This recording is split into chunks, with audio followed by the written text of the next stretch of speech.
the profit I made from selling those bottles, I just reinvested again into manufacturing.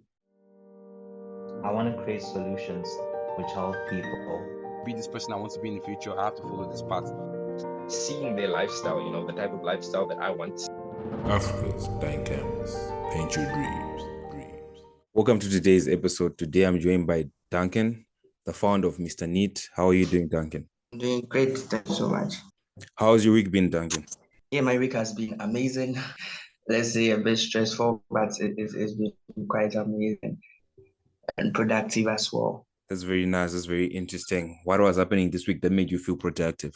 Yes, we've just been focusing on producing more of a product and selling to the market as I'm backing on our farm journey. I think we are really having a good improvement in our farm and also interacting with other entrepreneurs from other African countries has made the week very, very productive and successful as well. Yeah. That is amazing. That is amazing. That's some good progress. Is this something you can see the results are finally coming out after all the years of hard work? So Duncan, can you just tell us about yourself? Who is Duncan besides being the founder of Mr. Neat? Duncan is an amazing person, put it that way. I love to have a lot of fun and also develop new things as well in terms of entrepreneurship. So I am currently embarking on entrepreneurial journey one program where we train startup entrepreneurs on how to develop sustainable ventures. And Duncan love to watch videos a lot. I love watching videos to just have fun after a long work, and I love to listen to reggae music as well. And one thing that keeps me focused on the entrepreneurial journey is the fact that we do have people who did not have training in terms of academic. They are quite illiterate, and these guys do have a lot of talent. So Duncan is looking forward to create something beautiful for these guys and how best we can help them. So that Duncan that's how best we can do that. Yeah. Wow, you're giving back to the community. I think that is something that's truly amazing. You've seen the success of this entrepreneurship journey, and now you're giving back to the community so people can also learn and also better themselves and also feel the success you're feeling. And in general, like you said, Duncan is just an amazing person. And I feel like with that, with what you just said, that just brings everything to full circle. So can you just tell us about your background? Where did you grow up and how was it growing up? Yes, I grew up in Ghana at a place we call the capital city of Ghana, which is Accra, in a town called Asamoah. Yeah, so that's where I grew up. Grew up with my mom and dad, but I stayed with my mom much as compared to, and then we are a family of 5, and I attended my primary school education, including my senior high school in Thomas Aquinas. It's a day senior high school in that, and I did my university education in Kwame University of Science and Technology, where I studied biochemistry. So that's a bit of my background, and I pivoted from the science field into the entrepreneurial field. I had entrepreneurial training from Jim Leach Mastercard Foundation, which is offered by University Duncan Socials Innovation Center. So that is where I did finalize my entrepreneurial work. But throughout my schooling, has always been science. In high school, I've been a general science student, and I went to the university as a biochemist, and I just came out as an entrepreneur. From biochemistry to being an entrepreneur, but I see that you didn't leave your biochemistry roots too far behind, especially with what you're currently doing. Exactly. So in terms of the biochemistry, then entrepreneurship, how did then Mr. Neat come upon? I feel like it's a bit more closer to your science background. So can you just tell us how Mr. Neat started out as an idea and you brought it into what it is? That's a very good question. It's a long story, but I'm going to cut it. I am very short. Neat actually was initially I wanted to be an entrepreneur. It's not as people kept telling me, my parents kept saying that, but I didn't believe in that field until I got to the university. In the university, I knew I wanted to start developing because in the next 4 years, I'm going to be next after that. So I started embarking entrepreneurial journeys. I started looking for entrepreneurship programs until I met, I think, around 10 year, getting to third year, which was the gym lead program. I enrolled on. Mr. Need was not available. There was nothing like Mr. Need in my head. So I had to find a problem to solve. So I started, that was program I had to find a problem to solve. Started looking out for problems. And the first thing that came in mind was I really don't love cars, but the first thing I realized I've been hearing most drivers complain about was using washing powder. Down here, that's what we do. We use washing powder to wash cars, and it keeps fading as time goes on. So I just sat down, what can we do to help these guys? So I just needed to go into a bit of research to develop products for these people as well. So after developing this car product, I wanted it to be in a way that nothing will go waste. You know how manufacturing is done in most parts of the world. After manufacturing, we have any form of waste, we bring it back into the environment. Again, you do have tunnels that they just release everything back. It goes into our water body system. So I really made chemical waste. I did not want these guys to go waste. So I had to sit down with a couple of mentors and coaches in the program I was in, and I was able to merge everything after a series of experiments. And you try and it will work at that point in time. It wouldn't work, called R&D. So I finally came up with a cycle where I can still use my chemical waste I recycled into cleaning detergents to use to embark on detailing services for people and any other form of cleaning. So when that thing also came up, I knew I was going to some form of organic waste and plastic waste as well.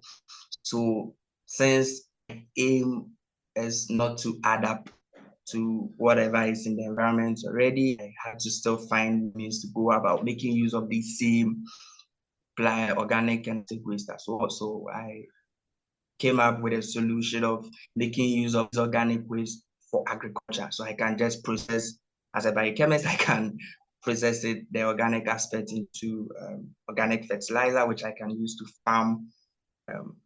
farming. So just came up the farming aspect, which is the taro.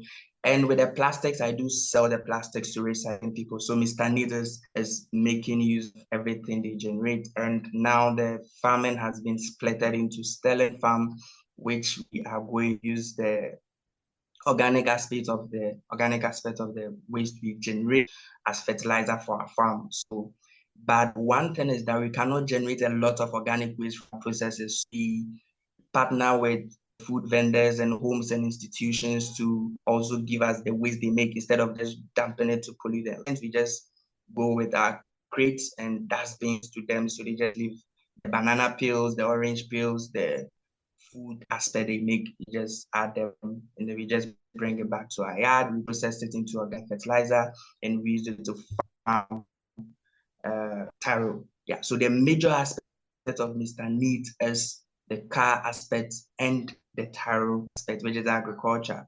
But the plastics and the aspects are just the minor. That's how we get the stuffs to keep the cycle running.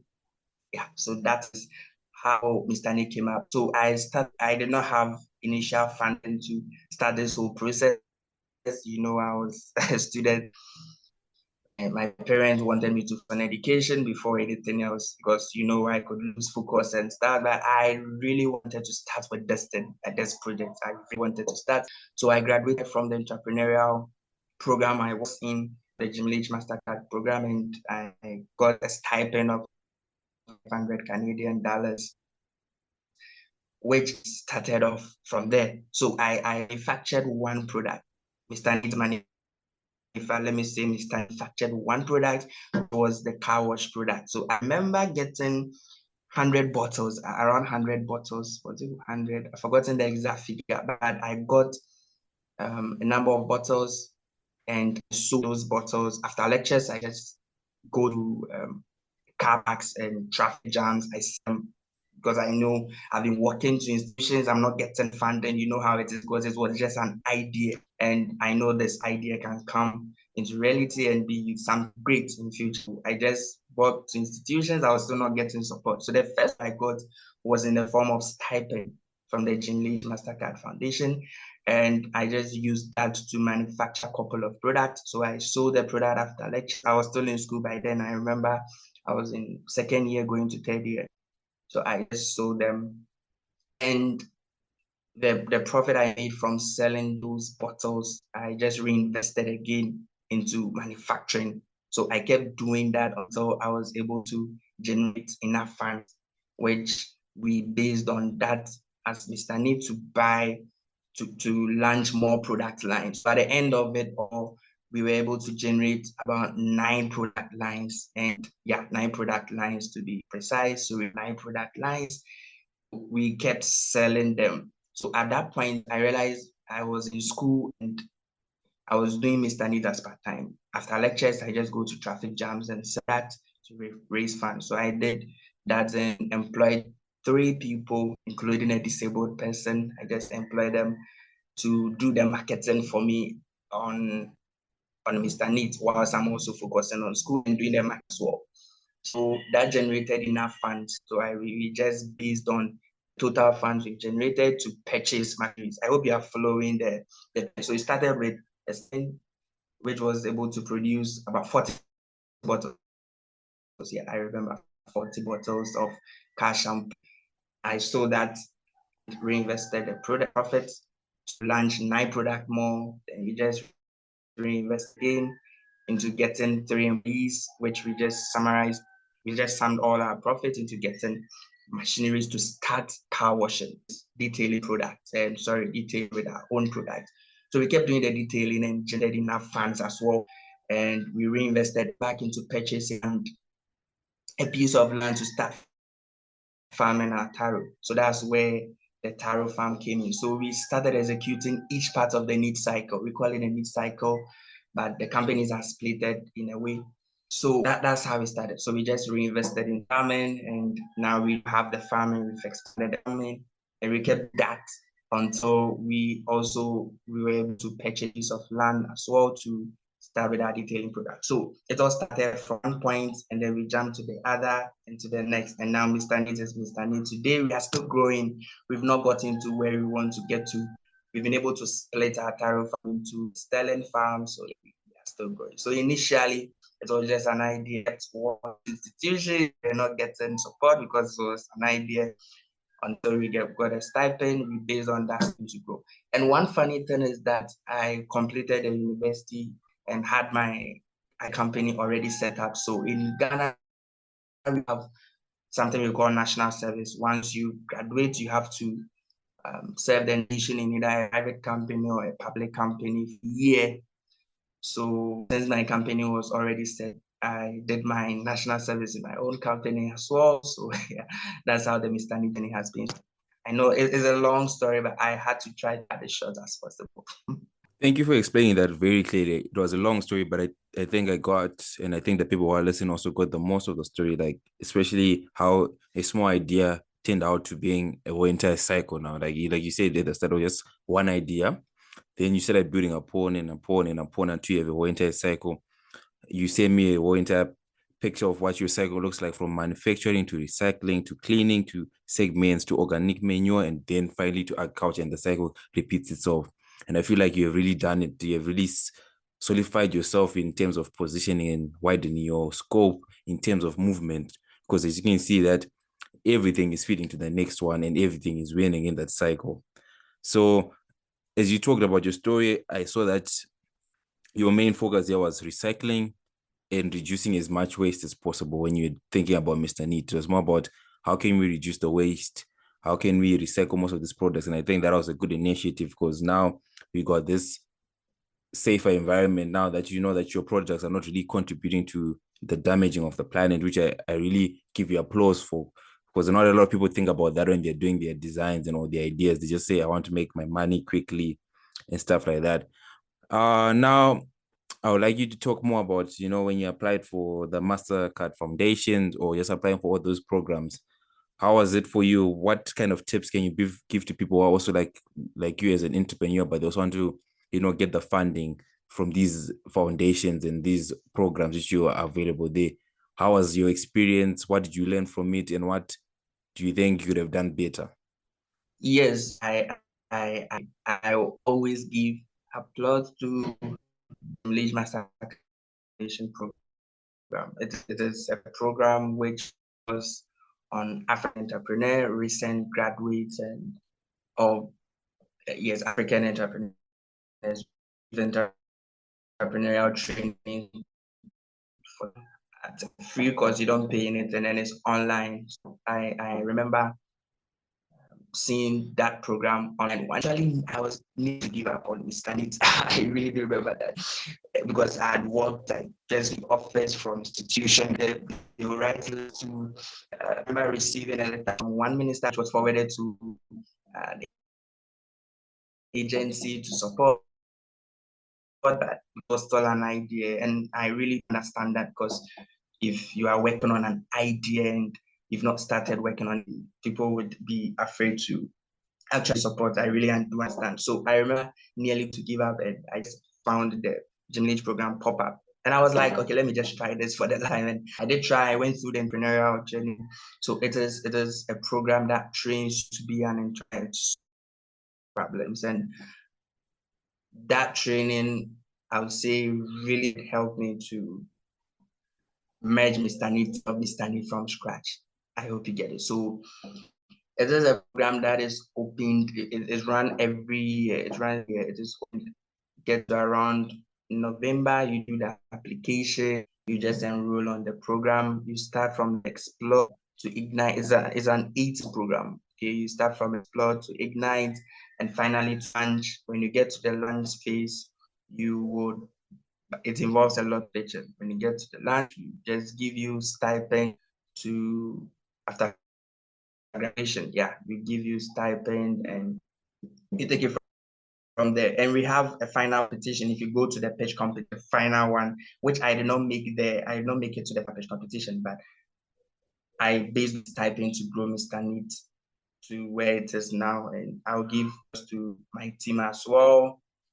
We have a good team of employees. They are very dedicated. So you get an out pitch competition to win amazing prizes, more funding, and that's I would really encourage other entrepreneurs who don't know where to start from. I did not really know where to start from. To check out these programs, the MasterCard Foundation program. You can follow DDQIC on it's called Duncan Socials Innovation Center. Follow us on Instagram, anywhere. So once the Gymnage program is available, you just do the application. You should be an African entrepreneur to be precise. Join on to the application and you do a series of trainings. It will build you up as an entrepreneur. You start knowing where from and how to develop from. I hope you get bent. If you make a land stage, you get some funding to start your project out. Yeah. So I would really encourage each and every one of us to look at that program and enroll on. I believe it's going to help and impact a lot of entrepreneurs as it did for me. Yeah. It definitely helped you in a way. I can see that. I can tell that from what you're saying, you're a very young man from your entire story, and going through that entire MasterCard Foundation really was a shortcut in life. Instead of you waiting 10 years to experience all the failures of being an entrepreneur, the hardships, the MasterCard Foundation cut that in half or made it way faster, that you were able to gain skills that you would have learned the long way. So it's really something I was supporting, that people should really apply for these things, because it really helps having a bit of guidance in this role of entrepreneurship. Because if you fail, if you don't find a bit of guidance, you're gonna take the long way around it, and it's gonna be painful than when you just have someone who's right there to help you along. And of course, getting some money in it also helps you, increase the production or increase the revenue or increase the whatever you're doing, the money you need for your journey or for your product, for whatever you're doing to come to fruition. Then for most of your story, you're talking about being in school whilst you're starting Mr. Neat. How was that schoolwork life balance with you? You at school, also at the business. How were you balancing those two things? Yes, that's a very good question. It requires a lot of multitasking. And to be an entrepreneur, you need to be a great multitasker as well. So it is a journey ahead that I have to take on to myself and develop some skills as well to be able to meet them. So I was able to match them. It was quite difficult because sometimes you be frustrated, you did not make it to the stage. There will be some failures along the line, which will be heartbreaking. And mid-semester examination is coming, final year examination too is have to put yourself then and learn towards everything and prepare for every assignment. So merging the two was not so easy, but it was so easy for me in a way that I'm a kind of person. Initially, I said, brag, I was incredible that I really don't focus on what is happening around me, the peace and the heartbreaks, or not making it to this entrepreneurial stage or that. I really don't focus on that. I focus on what is ahead and hoping for more good things to come. So that really did help me. Though sometimes you'll be going through your studies and something will pop up in your brain that, what if I want this funding? What if I get this funding? I think Mr. Need can grow this way. I think I need a car. It happens that way. Imagining stuff. So what focusing did help, and two, multitasking did help. I did not focus much on the difficult journey. I focused on what is ahead, the possibility of the entrepreneurship I'm trying to embark on being for me, and the multitasking also really did help. So right after, just as I said, I go sell my products, back to the library, I go to my hostel, watch some movies, get some food to eat. And so that's multitasking, right? So the multitasking helped. I was not focusing on what was happening, that I'm moving to institutions for help, and I was not getting, I should be heartbroken and not be able to focus on my books as well. But I was focusing on that. I was not focusing on the failure aspect. I was really focused on what is ahead. The focus and the multitasking help a lot. Those are some wise words. I think the key takeaway from that entire thing you're talking about was having a focus. Having a focus just keeps you zoned in on what's very important. You had a business to run, you had school to do. So you knew your focus. When it was time for business, you knew what you were focusing as a business. And when it was time for school, you knew what you were focusing is time for school. And of course, the multitasking and trying to balance, of course, things like time management, consistency, and discipline do come into the equation. But all of these things only fall after having a serious focus, like you mentioned over and over again. It was mostly about having the focus to know what they're supposed to do, not to worry about these are the external things. Like you said, you don't want to worry, if I win this amount. No, of course, you win that amount is good, but that's not the main focus here. The main focus is that Mr. Neat gets there. Then, and maybe in school it was maybe, I need to do this. Oh, this is not working out. But the main focus, like, I need to just pass my university and move on with life. Then now, I also want to talk more about Mr. Needs. How was your marketing for it? Like, it's a new product on the market. It's doing cleaning. There are a lot of detergents in the world. How was it like? Breaking into the market with your product, so people can actually start buying in, start supporting it, becoming regular customers of the product. Yes, being a new product and getting into the market quite difficult, especially not having a strong publicity. You can't invest the little fund you have into publicity, because if you do that, you wouldn't be able to invest into manufacturing, because it's a startup and you have limited resources, limited funding. So you just need to be the publicity yourself. So it's difficult from the start. So, but I think the hard work really helped a lot. We go to the field to do the marketing, we get people buying from there. So being a new product was quite difficult into the market. People also don't know what it is. They don't know what car, because they do know I wash my car with my washing powder. Most people, the effect that do have on their cars. So initially it was difficult, but as of now, it is so much easy that people have got to, a few people, not that much, have got to know what our products will do for them. And we just need to still work hard. Publicity, we need to invest into publicity and everything. So initially it was difficult, but as now, it is very, very, very good as we speak. Starting is always difficult. It's always difficult being the young kid on the block who's pushing their products into the market. Most people, like you said, when you're washing a car or washing someone's car, they don't care what you're using to wash the car. All they care that their car is washed.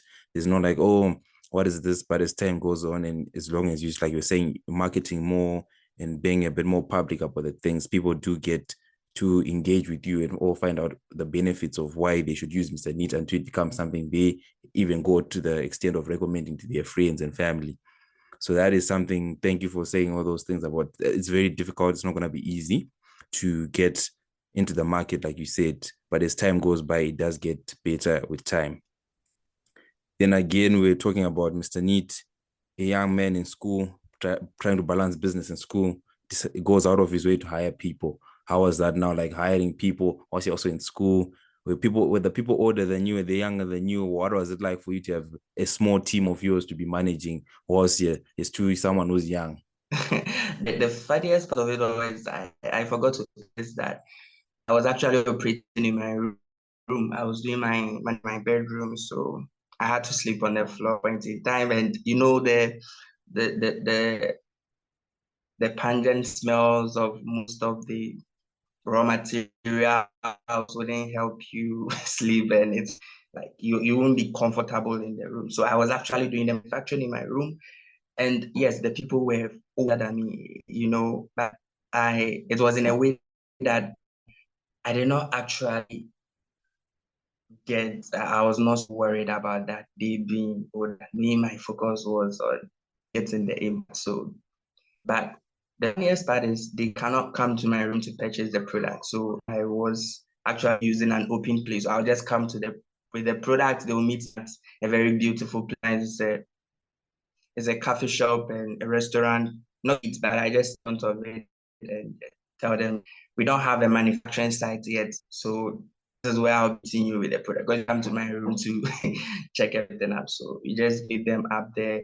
And most of them, when you enroll some people, you really want to see your physical shop. They want to see the place, and that will make them happy and stuff. But all I had were my product and a t-shirt and a cap.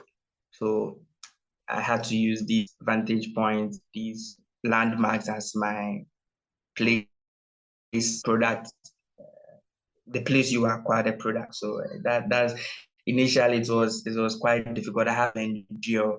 We are setting up a physical store and to be able to overcome these, and also we have our detailing centers almost completed.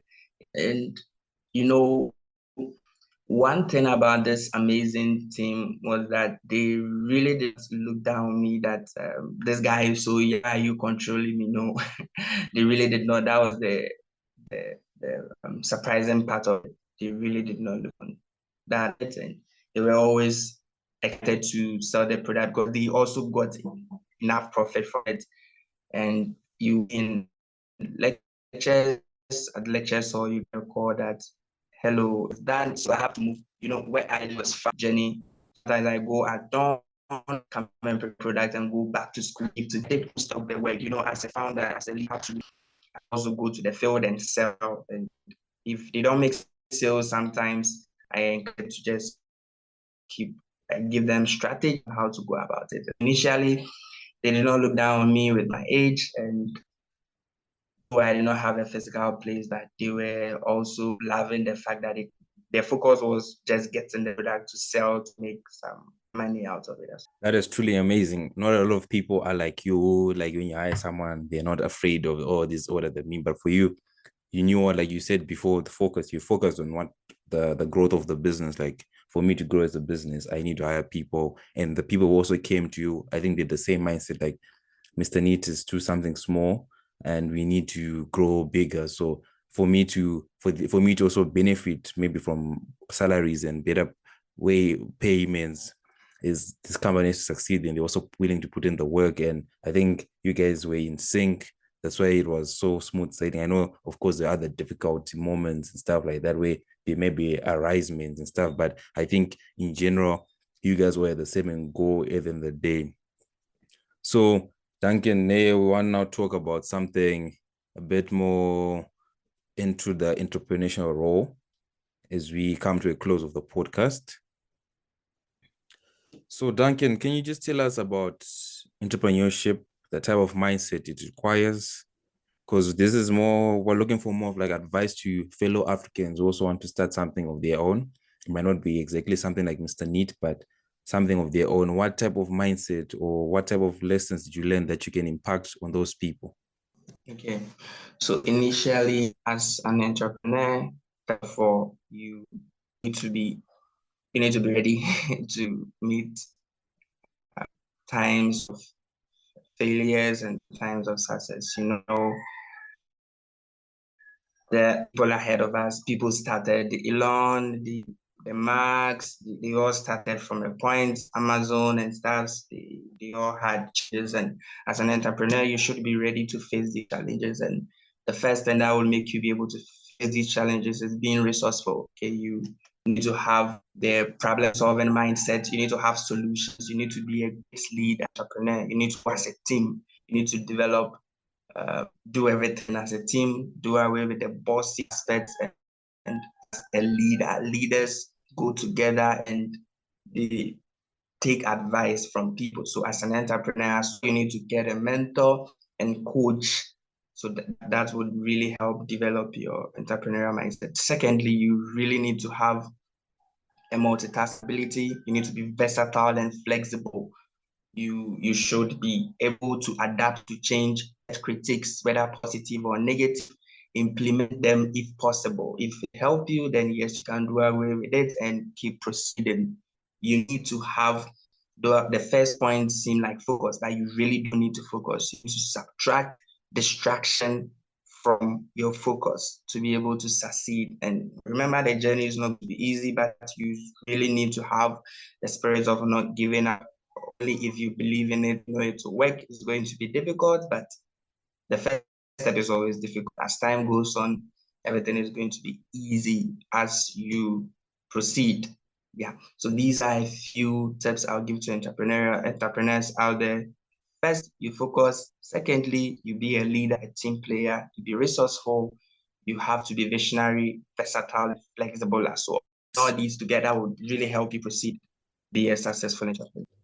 Thank you for those wise words, impactful words, and tips that you've given out. I think a lot of people can take a lot from them.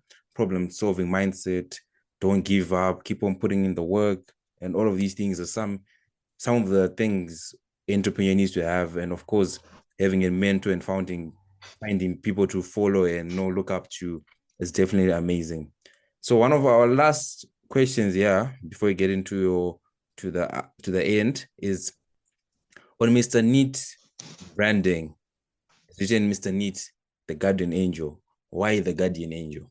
Okay, so the guardian angel, because we are guarding the environment as ours to make not add up to what circular economy. We want to use everything we generate in a way that we won't add up to whatever is in the system, and it's only let's say someone with that positive mindset. So that's our value position. We are guarding your cars, we guarding the water bodies, we are protecting environment and also give you food at the end. I hope you get the cycle gives you something useful.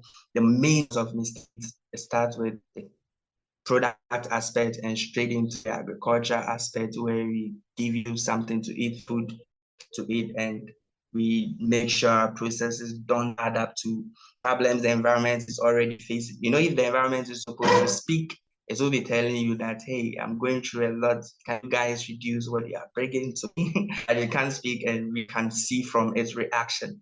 So we are guarding it to make sure that we don't add up to. That's why we came up with that value proposition as the guardian angel. Yeah. So the guardian angel is mainly meant for the environment, and at the end, giving the people something to eat as well.